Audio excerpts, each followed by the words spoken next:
So how do you decide you're ready to purchase a home?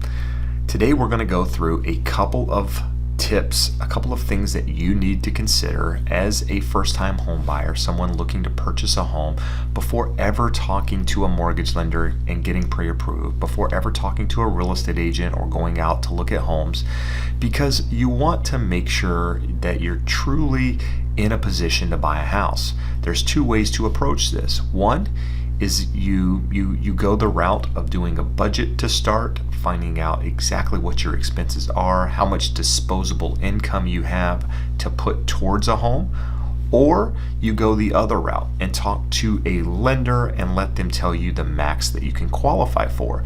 The problem with going the second route is that that lender, which we'll talk about in a little bit more detail in just a moment, they don't take into account all your expenses. They only take into account your mortgage expenses as well as the items that report on your credit report.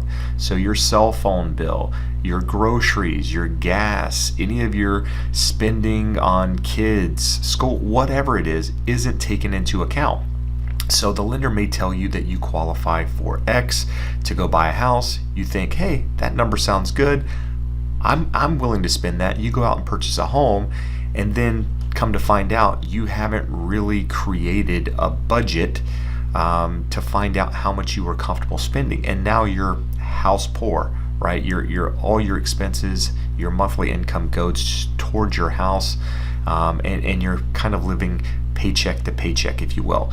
The other way, and how I would advise you to do this, is start with a budget.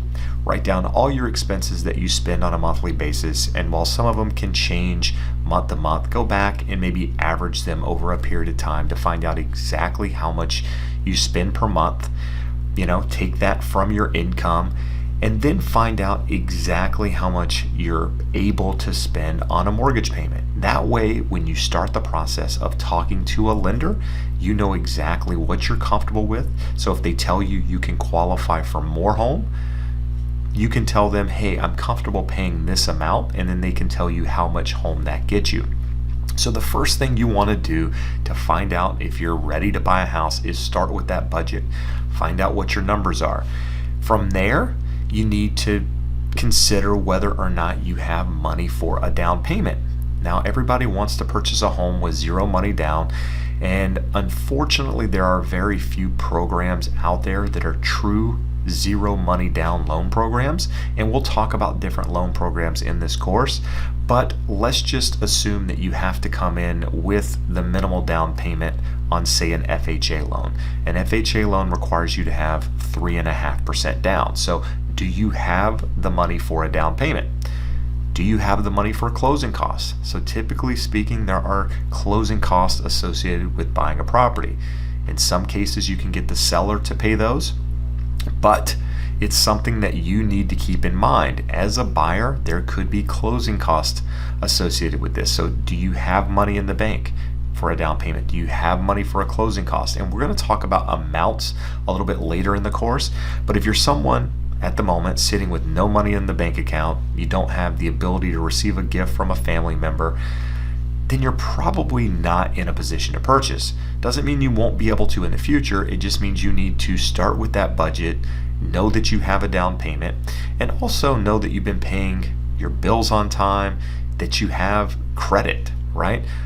You don't necessarily have to have a perfect credit score, but you need to have some credit. Credit cards, student loans, car payments, whatever it is to build up credit. Now, there are plenty of sites out on the internet that you can go and get an idea of your credit score, but understand that credit score is going to be a little bit different than the credit score that lenders use when they pull credit. So don't count solely on that score if you're looking to purchase a home, but just understand that you need to have some credit. You also need stable employment.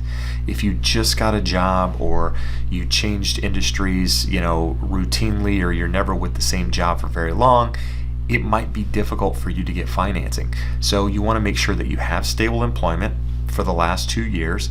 Now, there can be some gaps in there. There can be some nuances, if you will, that don't have to be exactly 2 years, but you want to be, typically speaking, in the same line of work for 2 years. So if you've been, say, a server for 2 years, then you're good. But if you've been a server and then a loan officer and then you work at a car wash, then that is going to be difficult, right? Because it changes over time. So you want that consistency with the employment.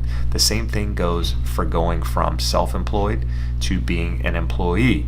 If you change during that time period, that might create some issues as well. So you want to make sure that whatever it is you're doing, you have some consistency within that employment, whether it be at the same job, the same line of work, the same type of work, whatever it is, you just need that consistency. So once you have those in order, then you're in a position to start talking to a mortgage lender, talking to a real estate agent. And we're going to get into detail about that a little bit later in the course. But I would say that if you have those in order, then you're in a good position to start the home buying process. If you don't have those in order, then maybe you have the conversation with a lender up front, not with the idea of buying a home, but an idea of what you need to do in order to put yourself in a position to buy a home.